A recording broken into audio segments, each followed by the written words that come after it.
Tinatawagan ko po si Ms. Carla Beatriz Grabador mula sa Special Assistant on Sports Development Office.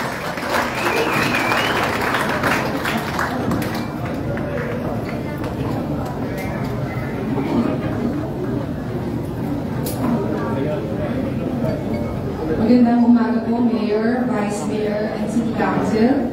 It is my privilege to introduce and welcome here in front the Chairman of the Philippine Sports Commission, Chairman Patrick Pato Gregorio, and the President of the Philippine Football Federation, President John Gutierrez.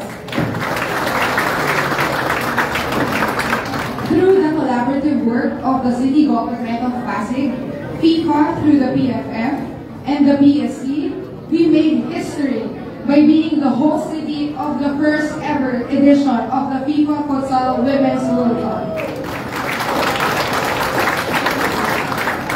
To show FIFA's appreciation, the FIFA President, through Mr. John Gutierrez, hands over a token to our beloved Mayor.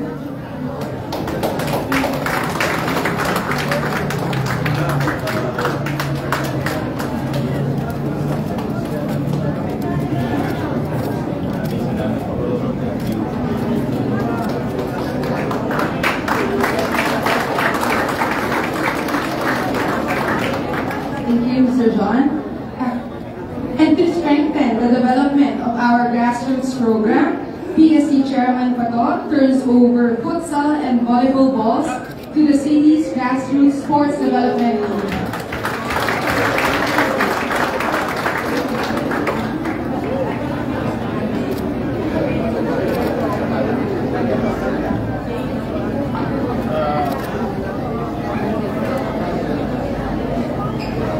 Magandang umaga sa kanilang lahat.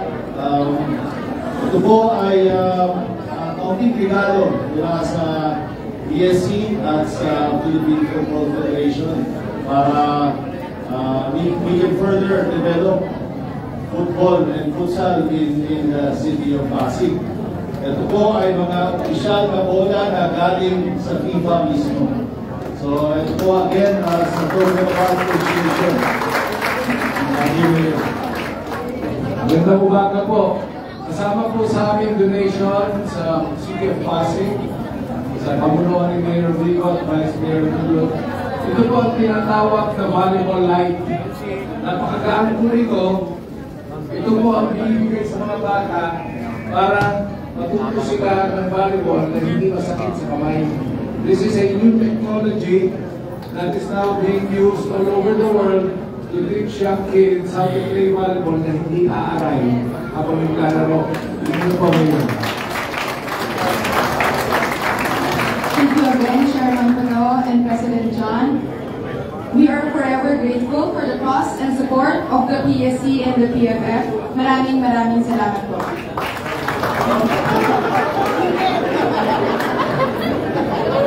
Maraming salamat po, Chairman Patrick Gregorio and President John Gutierrez.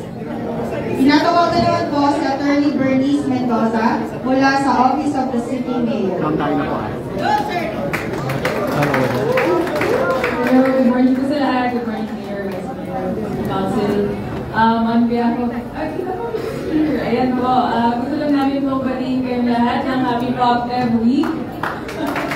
Una po kayo established by City Ordinance number 6 years of 2025, Population and Development Office.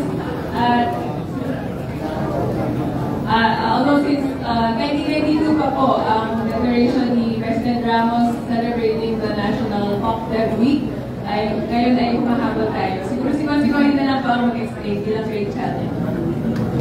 Magandang araw po sa ating lahat. Tunay nga po, kahapon na po nagsimula ang Pop Dev Week at ito po ay sinaselebrate ng buong bansa. At dahil dito po sa Pasig, bago-bago po ang ating opisina na talaga naman po pinagsikapan ng ating Sardunia Foundation at siyempre with the approval of the Mayor, ay ang ating po Pop Dev Office ay sadya na po maakto. Kahapon po po kami nagsimula, November 23 hanggang 29 po ang Pop Dev Week. At ang tema po natin ngayong taon na ito sa buong bansa ay People at the Heart of Development. Ibig sabihin, tao ang puso ng pagpapaunlad. Yan po ang ating pinsusunod tema at ang ating po mga aktibidades ay nagsimula na kahapon. Meron po kami ginawang webinar tungkol po ito sa sexual and reproductive health and rights of our young people. Sa webinar po, marami po kami na-share ng mga bagong datos mula sa nasyonal at sa Pasig mismo. Kinolekta po ng ating City Health Department through the HEPO ang datos tungkol po sa ating mga kabataan.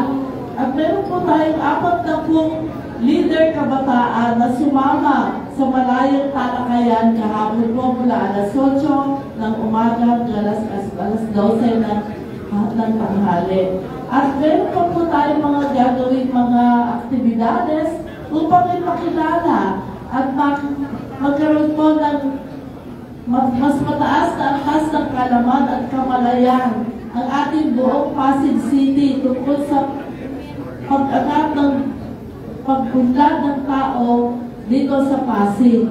Meron po kaming guest lectures sa dalawa po natin mga paaralan, sa Pasig Catholic College at saka po sa isang senior high school sa atin po sa Manggahan.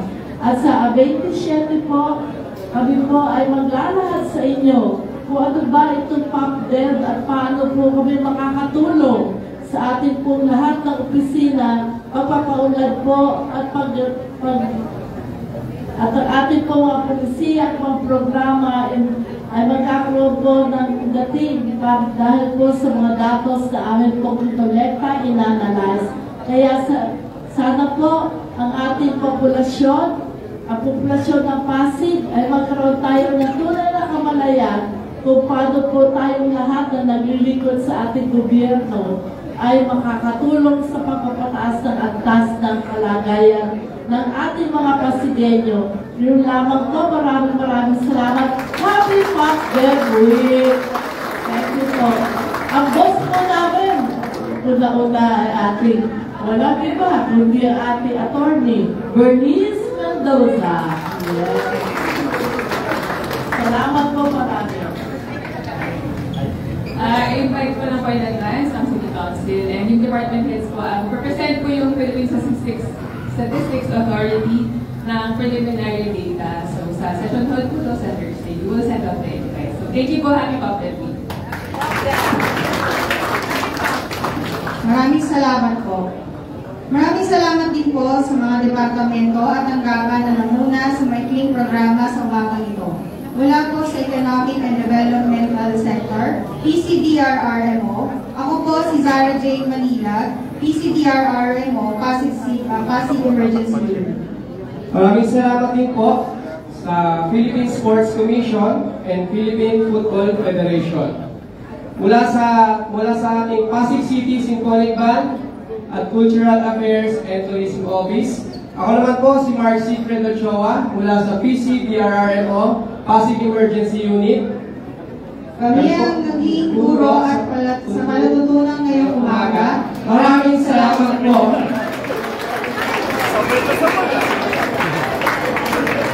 Sa pagkakataon po ito, pakinggan po natin ang mensahe ng ating punong lungsod ng Pasig. Mga kasama, palakpakan po natin si Mayor Vico Soto.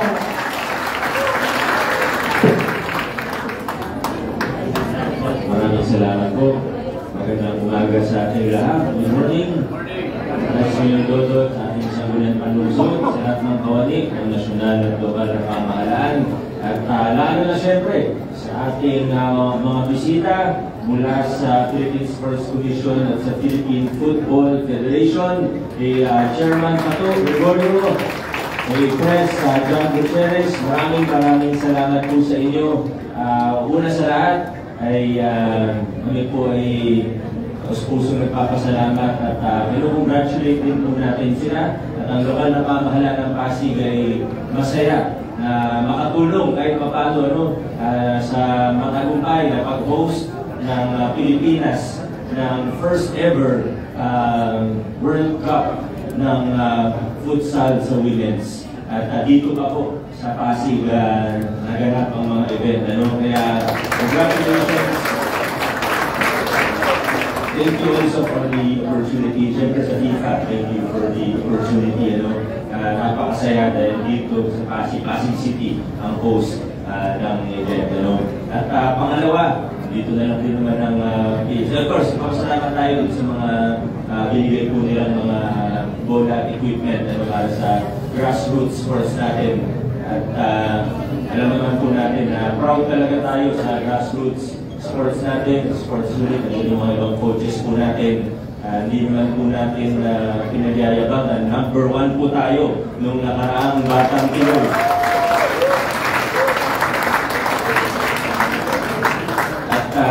Gusto ko lang po i-congratulate lalo ng PSC dahil napaka-successful ng Batang Pinoy. At hindi lang po Batang Pinoy, kundi nakikita natin mula sa reopening ng complex, ng Bill Sports Complex, Ultra, at hanggang sa iba pang mga development sa iba't ibang sport, iba't ibang pasilidad. Napakaraming magandang development through the Philippine Sports Commission or PSC. Congratulations sa lahat ng ginagawa ninyo.